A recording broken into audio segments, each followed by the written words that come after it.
तमाम लोगों का शुक्रिया आप यहाँ आज शॉर्ट नोटिस पे तशरीफ़ लाए। आज ऑनरेबल प्राइम मिनिस्टर के हुक्म पर जो फेडरल मिनिस्टर्स थे और उनके सेक्रेटरीज़ वो सब यहाँ पे तशरीफ़ लाए। जो इश्यूज़ रिलेटेड थे बलूचिस्तान के वो आज हमने थॉरली डिस्कस किए हैं और मैं वज़ीर-ए-आज़म पाकिस्तान का बहुत शुक्रगुज़ार हूँ कि ये पहली दफ़ा तारीख़ में हो रहा है कि हमेशा से बलूचिस्तान जाता था और मरकज़ में जाके रोना रोता था कि ये काम है, हमारे ये इश्यूज़ हैं। आज पहली दफ़ा हुआ है कि तमाम वज़राए इकराम, तमाम तो नहीं, जिनके साथ हमारे इश्यूज़ थे वो तमाम यहाँ पर तशरीफ़ लाए हैं और हमने कोई 47 पॉइंट्स इन डिटेल डिस्कशंस में लेकर आए हैं। और उसमें जो लॉ एंड ऑर्डर के हवाले से थे, CTD की स्ट्रेंथनिंग के हवाले से थे, PTA के हवाले से थे, फाइनेंसेस के हवाले से थे, बिस्प के हवाले से थे, सो एंड सो ऑन, जो NHA के हवाले से थे, प्लानिंग कमीशन के हवाले से थे। प्लानिंग मिनिस्टर साहब इधर नहीं थे तो उनके सेक्रेटरी यहाँ पर थे। सो एक बहुत ही, मैं समझता हूँ बलूचिस्तान के लिए ये फ़र्स्ट टाइम हो रहा है कि इससे पहले ऐसा होता था कि हमारे मिनिस्टर्स, हमारे चीफ मिनिस्टर वहाँ जाते थे। तो ये प्राइम मिनिस्टर साहब का बड़ा एक विजनरी स्टेप है और हमने ये फ़ैसला किया है कि हम इसको कंटिन्यू रखेंगे कि हम हर 2 महीने बाद इन इश्यूज़ को दोबारा लेकर यहाँ पर आएंगे। और हम ताकि ये चाहते हैं कि जो स्पीडी हो, ख़ास तौर पे FIA रिलेटेड बहुत सारे इश्यूज़ डिस्कशन में हुए, कच्ची canal, so and so on. तो इतनी लंबी फहरिस्त है कि वो आपके साथ, मैं स्टाफ को कहूँगा कि वो आपके साथ वो पॉइंट्स शेयर करेंगे कि जहाँ पर हमारे एग्रीमेंट्स हुए हैं और जहाँ पर डिसएग्रीमेंट था उसके लिए भी सोल्यूशन ढूंढा गया है। ख़ास तौर पे जो मिसिंग पर्सनस के हवाले से एक लॉ पे बड़े अरसे से प्रोविंशियल गवर्नमेंट की ये डिमांड थी फेडरल गवर्नमेंट के साथ कि जिसमें हम वो सेंटर्स बनाएं कि जहाँ पर हम उन टेररिस्ट को रख सकें और उनकी कोई अच्छी इन्वेस्टिगेशन कर सकें, इंटरोगेशन कर सकें। उसके हवाले से आज एक कमेटी बनी है, जो हमारे सेक्रेटरी लॉ हैं, जो फेडरल सेक्रेटरी लॉ हैं, और वो अटॉर्नी जनरल के साथ मिलके कोई हम ऐसे प्रोविंशियल लॉज की तरफ जा रहे हैं कि जो हमारी सिक्योरिटी फोर्सेस को स्ट्रेंथन करेंगी इस लड़ाई को लड़ने में, सो एंड सो ऑन। तो मैं एक बार फिर ऑनरेबल फेडरल मिनिस्टर्स जो आए हुए हैं, वर्दी सेक्रेटरीज़ जो फेडरल सेक्रेटरीज़ आए हैं, बलूचिस्तान के लोगों की तरफ से उनका शुक्रिया अदा करना चाहता हूँ। ख़ास तौर पे वज़ीर-ए-आज़म पाकिस्तान का शुक्रिया अदा करना चाहता हूँ कि उन्होंने तमाम मिनिस्टर्स को यहाँ पर भेजा है और इस मैंडेट के साथ भेजा है कि यहीं पर डिसीजंस होंगे और आज के बाद जो बलूचिस्तान के डिसीजंस हैं वो इंशाअल्लाह ताला क्वेटा के अंदर होंगे। पाकिस्तान का आइन नहीं देता, रियासत पाकिस्तान के कानून नहीं देते कि आप टेररिस्ट को ग्लोरीफाई करें। हमने ईदी को दिए जिनकी पहचान शनाख्त मुमकिन नहीं थी, उन्होंने दफना दिए, हर एक का प्लेट लगाया, हर एक का नंबर लगाया।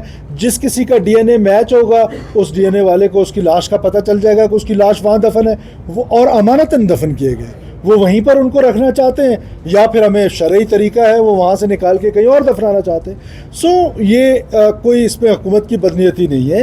ये हार्डकोर टेररिस्ट थे जो लड़ाई में मारे गए और उन्हीं को ईदी के ज़रिए दफनाया गया है और हम इसको कंटिन्यू रखेंगे। किसी सूरत में भी हम कोई भी सवाल जो है उसको अनटर्न नहीं छोड़ेंगे कि आज हम अगर उनको वहाँ छोड़ दें, कल मिसिंग पर्सन की लिस्ट में 13 और का इजाफा हो जाए, पता चले कि ये लोग तो मारे गए, कहाँ से फिर इनको ढूंढेंगे, सो एंड सो ऑन। तो ये इसके पीछे ये बैकग्राउंड देखिए। इसीलिए कहा गया कि एक कमेटी बनाएगी, वो डेलिब्रेट करेगी कि कहीं ये आइन से मुतसादिब तो कोई चीज़ हम बनाने नहीं जा रहे, लेकिन साथ साथ जब आपके ऊपर वॉर वेज है, this is an intelligence driven war against state of Pakistan, वो आपका पाकिस्तान तोड़ना चाहते हैं, तो these are the special circumstances. तो वी हैव टू थिंक, और हमने फिर वो चीज़ करनी है जो स्पेशल सर्कमस्टांसेस को सामने रख के करना है। तो फेडरल गवर्नमेंट, प्रोविंशियल गवर्नमेंट मिल के किसी भी सूरत में हम किसी भी आम इंसानी जो इंसान है, जो आम बलूचिस्तानी है, उसको किसी ऐसे कानून के उसमें नहीं लाना चाहते हैं कि जिससे वो सफ़र करे। जो टेररिस्ट है उसको सफ़र करना पड़ेगा। देखिए ये सारी चीज़ें दो तरीके हैं जिससे टेररिज्म से लड़ा जाएगा। एक काइनेटिक है, उस काइनेटिक के हवाले से मुमकिन है ये फ़ौरन नहीं है जिस पर हम डिस्कस करें, वो आपको पता चल जाएगा और टेररिस्ट को भी पता चल जाएगा बहुत जल्दी कि वो हमारी पॉलिसी उस बारे में क्या है। दूसरा है ये नॉन काइनेटिक, जिसमें ये सारे लोग आज हम इकट्ठे हो रहे हैं। वो सिक्योरिटी का पैराडाइम और डेवलपमेंट का पैराडाइम दोनों ने पैरेलल चलना है। जब दोनों ने पैरेलल चलना है तो उसमें प्रोविंशियल गवर्नमेंट के कुछ रोल हैं, कुछ फेडरल गवर्नमेंट का रोल है। उन सारी चीज़ों को क्लब करके हम इस टेररिज्म का जो वो है और जो डेप्रीविएशन है या सेंस ऑफ डेप्रीविएशन है या जो अनपैरेलल डेवलपमेंट है, इस सारों में फेडरल गवर्नमेंट का जो रोल है और प्रोविंशियल गवर्नमेंट का रोल है। हम सब मिल के इस बलूचिस्तान की बेहतरी के लिए कोशिश। देखिए मैंने आपको بتایا کہ 47 پوائنٹس انڈر ڈسکشن ہوئے, اس پہ کچھ چیزوں پہ ڈیسیجنز ہوئے اور کچھ چیزیں جو ہیں وہ اگلے میٹنگز کے لیے رکھ لی گئی ہیں, کچھ کے لیے ٹائم دیا گیا ہے اور ہر پوائنٹ کے لیے ٹائم فریم رکھا گیا ہے کہ یہ فیڈرل گورنمنٹ کے ذمہ ہے, یہ کب تک ہوگا, یہ پروونشل گورنمنٹ کے ذمہ ہے, یہ کب تک ہوگا. تو it is a long list, وہ ہم آپ کے ساتھ کہہ دوں گا, شیخ صاحب کو وہ کل پرسوں آپ کے ساتھ شیئر کر لیں گے, سو آپ کو پتہ چل جائے گا.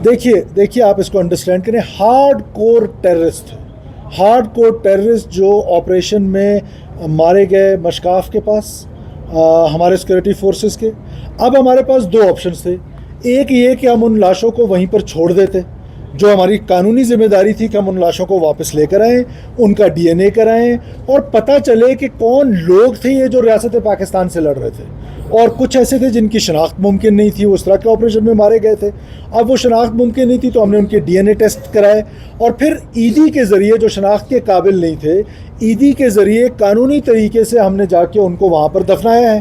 اب گورنمنٹ کی پوزیشن آپ دیکھیں, اگر ہم ان لاشوں کو وہاں چھوڑ دیں تو مسنگ پرسنس کی لسٹوں میں اور اضافہ ہو جانا ہے, اور وہ لوگ جو آج ریاست پاکستان سے لڑ رہے ہیں وہ اگر نہ لائیں تب بھی, اگر لائیں تب بھی ایشو ہے. ہم آج بھی یہ چاہتے ہیں کہ جن لاشوں کی آئیڈینٹیفیکیشن ہو رہی ہے, جو کوئی آئیڈینٹیفائی کرنا چاہتا ہے, قانونی اس کا طریقہ ہے, جائیں. اس کے پاکستان کا شکر گزار ہوں کہ اتنا بڑا میگا پروجیکٹ بلوچستان کے لیے دیا ہے. 70% وہ کاسٹ شیئر کرے, 30% ہم. اس کے بعد میں منسٹر پاور سردار اویس خان لغاری صاحب کا بہت شکر گزار ہوں, اور ڈپٹی پی ایم صاحب کا, کہ ان کی جو اسٹیئرنگ کمیٹی بنی, ہم ریگولرلی مل رہے ہیں. اس میں بہت ساری چیزیں ہیں جس کی وجہ سے وہ تھوڑا سا ڈیلے ہے. وہ ڈیلے کیوں ہے کہ کیسکو نے کنیکشنز کاٹنے ہیں, پھر آپ کو کیسکو کی کیپیسٹی کا پتہ ہے, پھر وہ جو, اور پھر ہم نے اس کو اتنا امپارشل کیا کہ یہ بھی پاکستان میں پہلی دفعہ انفیکٹ بلوچستان میں ہو رہا ہے کہ ڈائریکٹ کنزیومر کو اسٹیٹ بینک سے پیسہ جو ہے اس کے اکاؤنٹ میں جا رہا ہے. اس بیچ میں کوئی کمیشنز نہیں ہے, اس بیچ میں کوئی انسان نہیں ہے کہ جو کسی سے کمیشن لے, یا کوئی اس طرح کی بیڈ پریکٹسز ہوں, کرپٹ پریکٹسز ہوں. تو یہ میرا خیال ہے کہ بہت بڑا میگا پروجیکٹ ہے, اور اس پر آج تھورو ڈسکشن ہوئی ہے. 14 ارب روپے فیڈرل گورنمنٹ نے جو ہمیں لاسٹ ٹائم دیے تھے, آج سے کوئی 2 ہفتے پہلے وہ یوٹیلائز ہو گئے ہیں.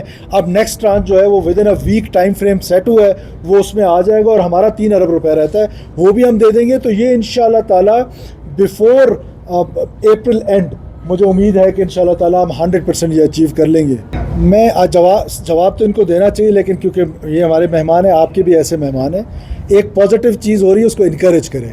اگر ہم ماضی میں بیٹھ جائیں کہ کیا ہوا تھا کیا نہیں ہوا تھا, تو یہ مناسب بات نہیں. آج ایک پازیٹیو سٹیپ ہوا ہے آنریبل پرائم منسٹر کی طرف سے, آنریبل پریزیڈنٹ کی طرف سے, پھر سارے وزراء کی طرف سے. تو let's encourage it, let's appreciate it, اور ہمیں ان کا شکر گزار ہونا چاہیے بلوچستان کے لوگوں کی طرف سے. 18th امینڈمنٹ کے بعد ان کا آنا بنتا نہیں ہے, کیونکہ آپ نے وہ اٹامنی لی ہے جو اٹامنی آپ کی ایکسپیکٹیشن بھی نہیں تھی. تو ہمیں ان کا شکر گزار ہونا چاہیے کہ وہ تشریف لائیں رمضان میں. Thank you so much, thank you all.